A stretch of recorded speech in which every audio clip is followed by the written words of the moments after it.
আপনার মোবাইলে মেগাবাইট যে দামে আপনি কিনতেন, যে সময়ের ব্যবধান আপনার ছিল, ওই আগে যেরকম ছিল এখনও সেই রকমই আছে।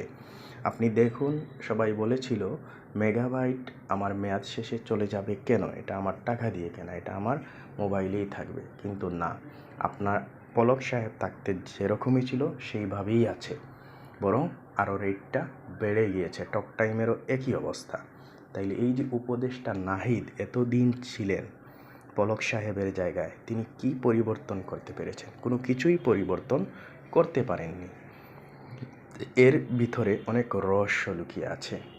দেখুন, আপনি কিছুদিন পরে হয়তোবা তার সেই রহস্য ফাঁস হতে যাবে।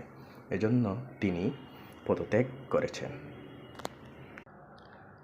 তাইলে এখানে দুইটা বিষয় উপদেষ্টা নাহিদ পদত্যাগ করার জন্য।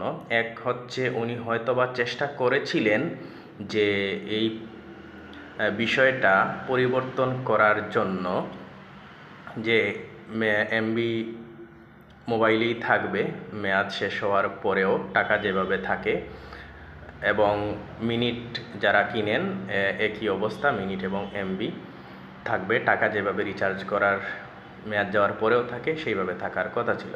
তো তিনি চেয়েছিলেন হয়তোবা পরিবর্তন করার, কিন্তু পারেননি।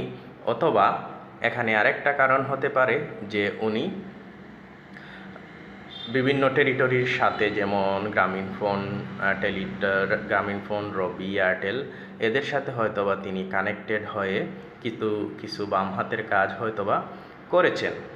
এরকম হতে পারে, আমি ধারণা করছি। তো সব দিক দিয়ে দেখা যাচ্ছে হয়তোবা ধীরে ধীরে ওনার উপরে মানুষের কমেন্টস করা শুরু হয়ে গেছে, এজন্য তিনি পদত্যাগ করেছেন। তো সবশেষে এটাই বলবো, ওনাকে সাধুবাদ জানানো উচিত যে ফলাওভাবে ওনার উপরে কমপ্লেন আসার আগেই উনি পদত্যাগ করেছেন। এরকম যদি সবাই পদত্যাগ করত, ওনার উপরে ফলাওভাবে মানুষের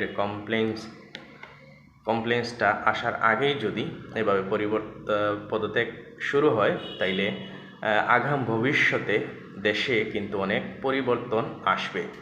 আমরা ধন্যবাদ জানাই উপদেষ্টা নাহিদকে।